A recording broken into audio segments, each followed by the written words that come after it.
Good day, everyone! Ito naman tayo muli sa ating DepEd ETULAY TV. Sa ating subject ngayon, Philippine Politics and Governance. Week 2 na po tayo. Okay, handa na ba kayo? Ako, handang-handa na. Dapat handa tayo palagi, di ba? So, pag handa na kayo, get ready because I'm ready. Get ready with your, of course, learning modules. Ano pa man klaseng learning modules, dapat doon kayo titingin, babasahin ninyo, at titingnan nyo as soon as I'm going to discuss. Because all the topics are contained in your learning modules. Next, you have to have your ball pen or any kinds of pen and your notes. And of course, don't forget, focus your attentions to the discussion. Okay? Sa mga tatay, mga nanay, and of course sa mga estudyante, tutok lamang po tayo sa ating discussion ngayon. Okay? Sige. Now, let's have a review about what we have taken last time. Well, our discussion last time was about politics, governance, and government. So what is politics? Politics is the set of activities that relate to decision-making and policies of a government. What is a government? A government denotes elected people. And of course, governance denotes the framework or procedures followed by the government. So these three terminologies are related to each other. There can be no government without politics and governors, or vice versa for all these three. Okay, now, for our week 2, our most essential learning competency, that at the end of this lesson, you are expected to differentiate the political ideologies. Okay, mukhang mapapasabak tayo sa different ideologies. What can you say about this picture that might relate to our topic today?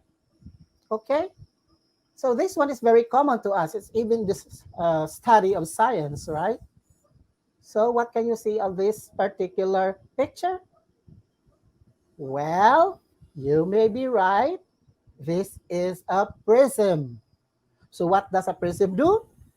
The prism, in the study of optics, is a piece of glass or other transparent material cut with precise angles and plane faces that is useful for analyzing and reflecting the visible light. Ibig sabihin, nakikita niya, nare-reflect niya yung sinag na galing sa visible light. An ordinary triangular prism like this separate white light into 7 different spectra of colors. So alam niyo ba itong mga kulay na to? Titingnan natin ang susunod na picture. So what can you say about this? Okay, may mga kulay. My blue, my orange, my green, my red. I'm going to the right, going to the left. So that might look like a rainbow, right? Yes, you are right. And therefore, let's guess red, it has orange, yellow, green, blue, indigo, and violet. Yes, you're right. These are the colors of the rainbow. The Roger Biv, there are 7 colors. And all of these, I should say, are the reflection of the visible light. And these are what we call spectra of colors. So how does this relate to our discussion today? So we have the prism, which is a visible light, and now it's now separated in different spectra of colors. Let's look into another picture. Oh, anyway, this illustration of the different what? I think there are different attire or costumes, right? So this might indicate the first one. This one can be the first can be a teacher, and the second one can be a waiter, or this one can be an engineer, and this can be a farmer, and this one is a nurse, or it can be a midwife. This one, it can be an IT expert or a civil engineer like that, or a teacher or a professor in a university. And this one could be a chef. Well, this one is obviously a doctor or a scientist, right? And this one could be a politician, could be a leader. So all of these have different, okay? Anong sagot nyo? These are different professions. So nakikita niyo ba yung link? Different kulay, different professions, but they are in the same category. Okay, here's another one. Oh, that's diversity. Still many colors. And this diversity, meaning diverse, madami. And all of this, if you can say, may kanya-kanyang kulay at kanya-kanyang sinasabi. Hindi lang natin nasasabi. Yung isa sabi niya D, yung isa I, yung isa VIRSTIY. So this means each individual has different concept and different language maybe or different ideas. So therefore, this picture might be different ideas and eventually any group of person can have their commonalities. And what is this? Yes, you're right. These are different opinions and ideologies. So nakikita nyo ba different colors or spectrum of colors and different professions? And now let's go to different ideologies. And this topic, these pictures relate to our topic today. And that is ideologies. Okay? So idea and the study of the ideas, these ideologies. Okay, so what therefore is an ideology? Ideology is a coherent state of ideas that direct or organize a specific action, and it consists of belief and value systems, a discussion of existing power relationship, an exploration of how political change is achieved in line with these power relations, and an illustration of a desired future, according to Haywood. So, ibig sabihin nito, ideology is a study of ideas in general sense. And this refers to a system of political ideas. These are dotted across the political spectrum, just like colors. So, iba't ibang tao, iba't iba ang kanila mga ideolohiya. And thus, we speak ideologies as persons who are liberalist, fascist, meron din mga conservatives, and mga socialist, communist, and even environmentalist and feminist. And of course, this stem because of the interest. And these people have the common interest and they decide to conglomerate or group themselves, which make themselves having common ideology or ideas. So, ideology, when it is applied to politics, is what we call as political ideology. So, what is political ideology? A political ideology is defined as a set of opinions underpinned by doctrines, values, and perceived moral truths that guide behavior towards a specific social order. So, political ideologies are powerful because they shape the structure of the society, institutions, as well as our way of life. These ideologies are comprised of beliefs and value systems that give rise to political processes. And they also constitute the ideas about change and, of course, the desired future of the society. Now, how did the political ideologies develop? Paano ba nagsimula ang ideology? Well, the meaning of political ideologies have shifted over time and often make sense in the context of the political struggles, though which they may emerge. So struggles as because there will be need of those who are like in the laylayan, no, in the lowmost position in the society, those that need to be heard, and they have what we call political struggles. Because of that, they emerge. And these most ideologies owe their origin and gradual development or develop to some social movements and that look place in the society. So diyan nagsisimula sa mga social movements, no? Okay, may mga iba diyan, feminist, it's a social movement. Diyan nagsisimula ang ideolohiya. Meron ding, okay, magkasama tayo dahil gusto ko rin ang advokasya mo kasi yung liberal ang ating gusto, yung everyone has the right and everyone has to be equal. Gusto ko yan. So, nagkakaroon na ng political ideology. So, ibig sabihin nito, each one of us are different ideology. So, it seems chaotic, right? But we are living in the same society. So, be that modern democracy or in the 17th century, like Marxism and anarchism in the 19th century, and even fascism and National Socialism, feminism, these are all ideology. Another ideology which is called as liberation theology in the last century, and environmentalism, pan-Islamism, or globalism in recent decades also emerged. Okay, I show you a picture about political spectrum. If you can see, here on the left are the left wing, and on the right are the right wing.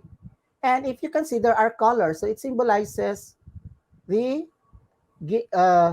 orientation of the different ideologies according to a right wing or is it a left wing view. So in the left to right politics, the left wing describes an outlook or specific position that accepts or supports social equity, often in opposition to the right side, which is more on social hierarchy and social inequality. So, if you can see on the left wing end, the first one is anarchism. And on the right wing, you can see fascism. And on the middle, somewhat liberal, and we have what we call conservatism. And these are the different political spectrum, gaya ng kulay. Diba? Okay. So, let's move on. Let's talk first about anarchism. These are the major political ideologies and their key tenets. So first, anarchism. Anarchy literally means without rule. A society without an established government, laws, police, or other central authority. And the system is about self-control. So sasabihin natin, this is the most chaotic of all the political ideologies kasi there is no police, walang central agency that will institutionalize the law, and the only law here is the self-control of the few. And individuals can best manage their own affairs through voluntary agreement and cooperation. Kaso lang, tayo naman siguro pag wala tayong tinitinggalang leader na isang leader, magkakanya-kanya tayo. That's why anarchism is called as the most chaotic of all political ideology. Now, with regards to property as a means of tyranny and believe that crime is merely the product of property and authority. Yun ang kanilang paniniwala. No? So the anarchism believes also that the real justice is inherent in the free development of human sociality because humans are social. And the natural inclination of human, when unfeathered by laws, to live according to the principles and practice of mutual aid. Nagtutulungan, nagko-cooperate as long as they have self-control. Pero mahirap yon pag walang leader. Diba? Okay, that's anarchism. Now, let's go to communism as a major political ideology. Communism, if you have heard this one, the communism word comes from the French word communisme, meaning for the community or community. So a left-wing ideology based on the socialist teaching of Karl Marx. So ito si Karl Marx is a socialist sa Russia. No, he was a political ideologist of his time, and he also written books about socialism, that there must be a collective ownership and a planned economy. So lahat yan pinaplano and collective. Collective by whom? By those in the government or the few. So it believes that each should work to their capability and receive according to their needs. So meaning, yung tao ay may kanya-kanyang kapabilidad at itong kanilang kapabilidad ay ginagamit para sila makakuha, no, sa kanilang gusto doon sa gobyerno. So meaning, yung labor nila, yung ang gobyerno naman ang bumibili. So common sila.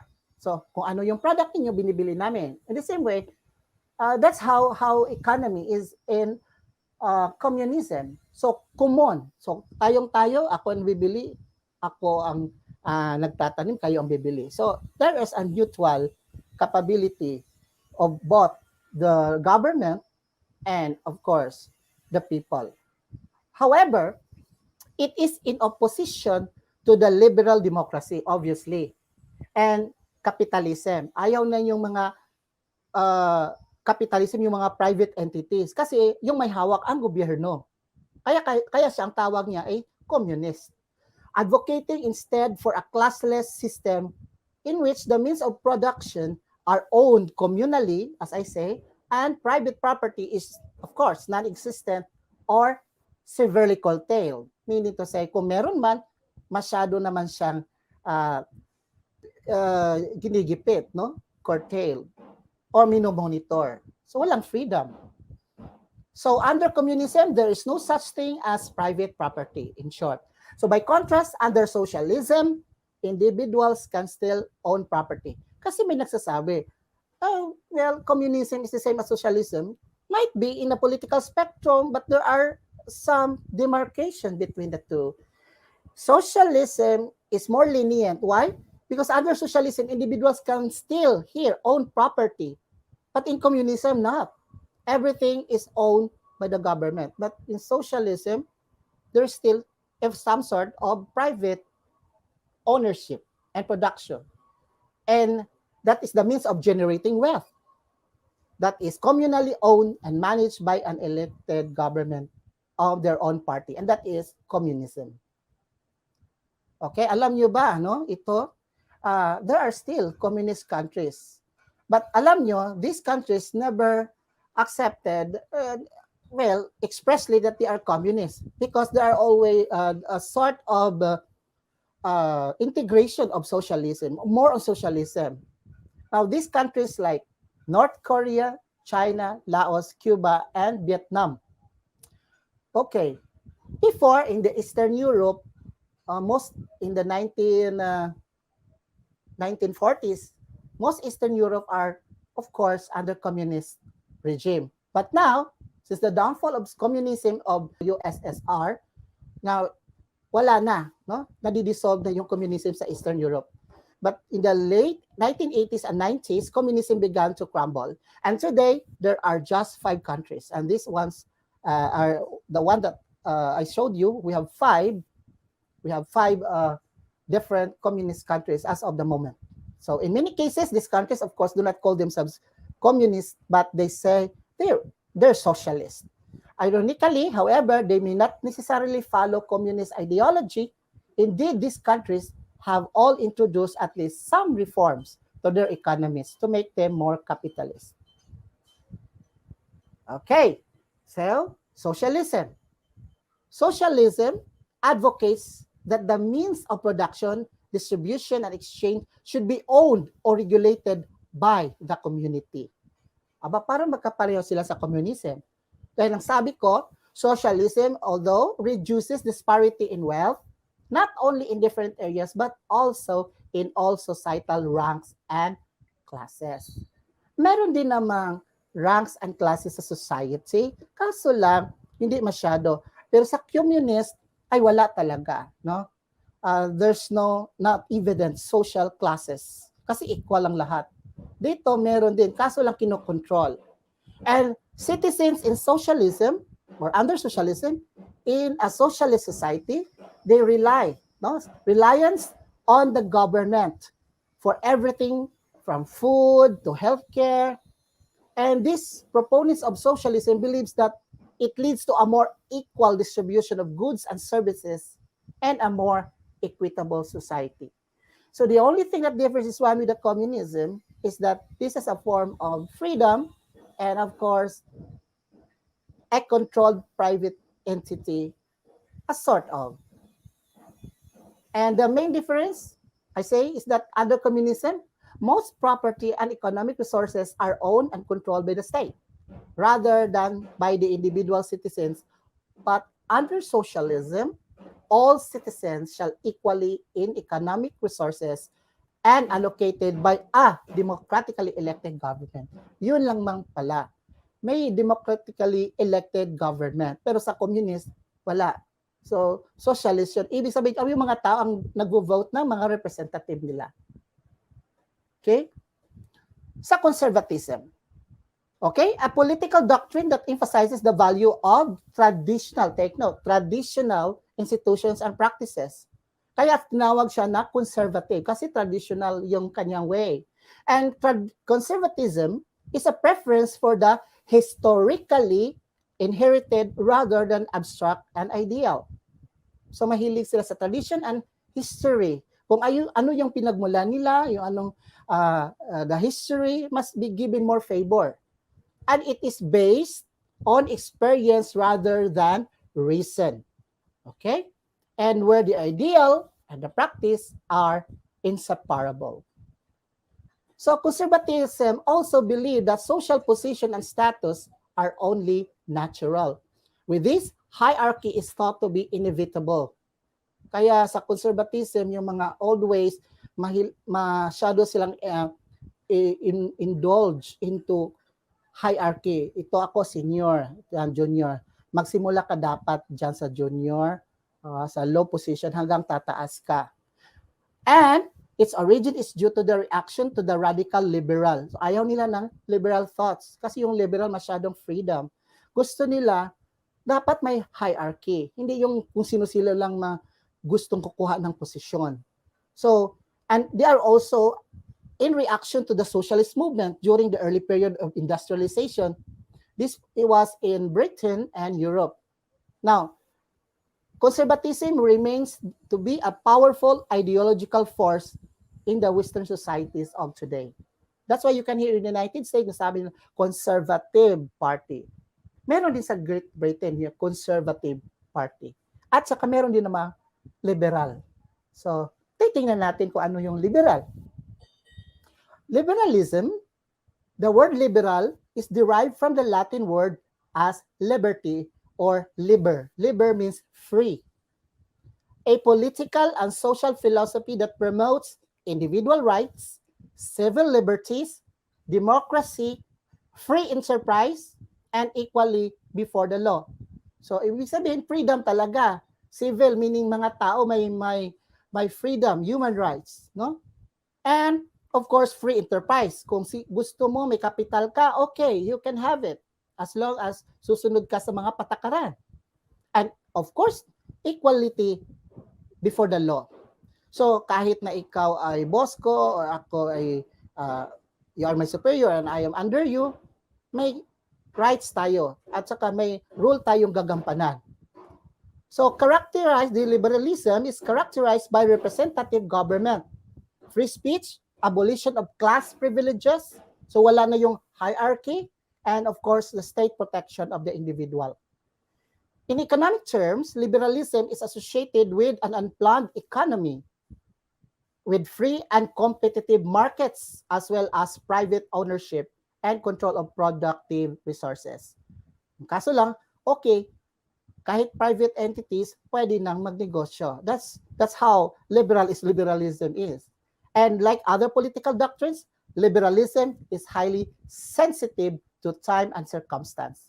So each country, liberalism is different and it changes in each generation. So, ibig sabihin, walang true liberal. It adapts from country to country, depending upon the circumstance. Monarchism. This is a form of rule in which the head of state is a king or queen. Monarchy is a political system in which supreme authority is vested in the monarch and an individual ruler who functions as head of state. And it typically acts as a political as well as administrative organization. And as a social group, the nobility known as court society. So pag sinabi monarchy, yun yung mga hari at reyna. Noong araw, sabi pa nila mga emperor. Okay, meron din, that's what we call monarch. The monarch is both head of state and head of government as of now. Wala naman sigurong absolute monarchy. No, most of the monarchy now, countries with monarchy government are not necessarily absolute monarchy or a total monarchy, but only the monarch as a symbol of unity of the country. And that's why it is now becoming evolving into some sort of democratic choice. Okay, so the head of state is the representative of the country and its people, especially in diplomatic affairs, and that's the monarch. The head of the government, by contrast, is the person who leads the government in creating and enforcing policies. So a monarchy is typically called a kingdom. Other terms might include Grand Duchy, as in the case of Luxembourg, or Principality, as in the case of Monaco, or even the city-state, as in the case of Vatican, His Eminence. So let's see with the pictures. These are the examples of the monarch. Queen Elizabeth II of the United Kingdom, King Abdullah II of Jordan, King Salman of Kingdom of Saudi Arabia, and King Maha Vajiralongkorn of Thailand. Lastly, fascism. So this is a political movement that embraces far-right nationalism and the forceful suppression of any opposition, all overseen by, take note, authoritarian government, and it subscribes to the idea of a supreme race. Tayo lamang ang supreme, wala na iba, yung race natin. So it opposes Marxism, liberalism, and democracy, and believes the state takes place precedence over the individual's interest. So para sa kanya, yung state, ang mahalaga, yung nation, no, or the country is more important than the interest of the people. So the manifestation of this during the time of Benito Mussolini, which was a fascist dictator in Italy, and Hitler's dictatorship also in Germany. Fascists believed in a unified national community of strength through unity, and as such, individual identity is not as important or that of the social group of community. I'll give you an example of a picture. This was Benito Mussolini of Italy and Adolf Hitler of Germany. They were fascists. No? In fact, they started the World War II. Now, I will show you an ideological chart. Now, if you are some sort of conservative, that means you are free market, and of course, the economy is some sort of little control. And of course, if you are progressive, then you are into the left, meaning to say you have a free market, and however, you are more progressive in terms of controlling the economy. And above is controlling the economy, and below it is the free market. Now, let us check. If you are a socialist, that means you are for equality. But too much equality will lead you to communism that is found on the other end. Now, if you are having a sort of legalism, that means your focus is order, you might end up, if you are extreme, you might end up into totalitarian rule, which is the ultra right wing of the fascists. And this one, liberalism, you will end up, if you are too much liberalist, you end up to be an anarchist if there is no rule or government. And lastly, we have moralism, which is, of course, focused on tradition. And if it's too much of the tradition, it will end up into fundamentalism, just like what happened to ISIS, no? In ISIS, that's in a terrorist group. Okay? So, what is your ideology? Let's check. Using the ideology chart a while ago, identify the characteristics of the concerned ideology being pointed in the description. Example, you are progressive and you are controlled economy. So what are you? Of course, you are a socialist or socialism. That is socialism. Next, If you are progressive and you have free market, what are you?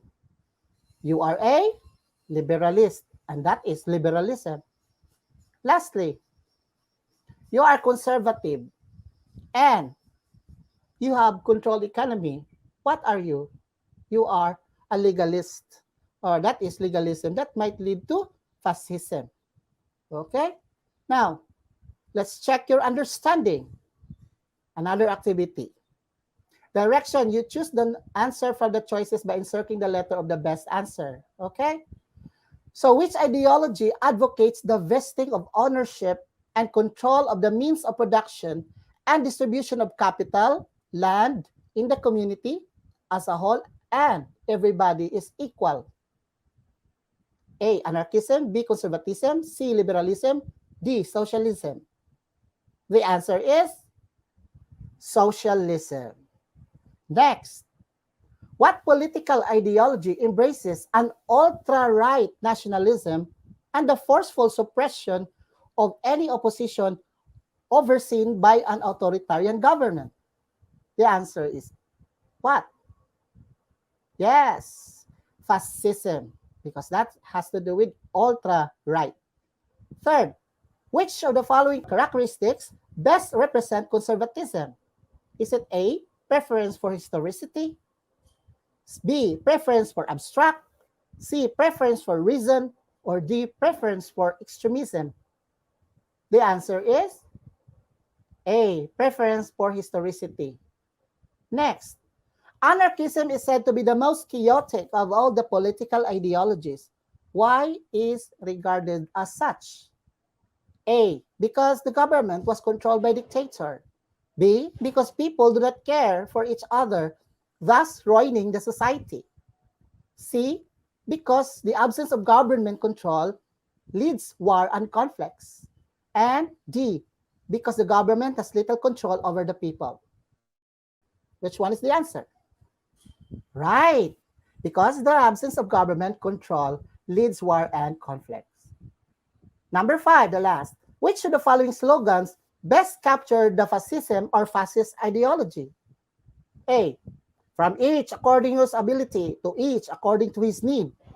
B, over himself, over his own mind and body, the individual is sovereign. C, don't limit a child to your own learning, for he was born in another time.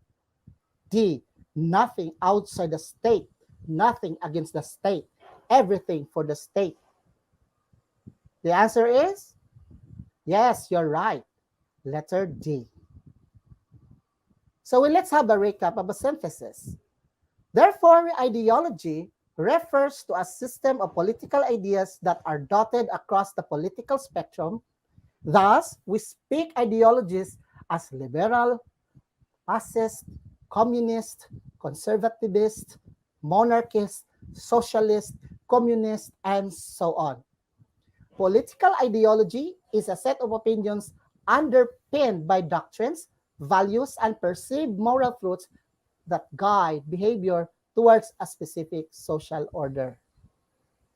Before I leave you and we end this discussion, let's have a reflection about this. We may have plenty of pompous ideologies and schools of thought, but if we don't have an everyday concern for our society, then they are all meaningless. That's Abhijit Nasakar. Thank you so much for these references. That helps me a lot in understanding these concepts. And of course, hanggang sa muli, salamat sa inyo, sa inyong pakikinig. We can see you again next week. And goodbye for now. Be safe, everyone.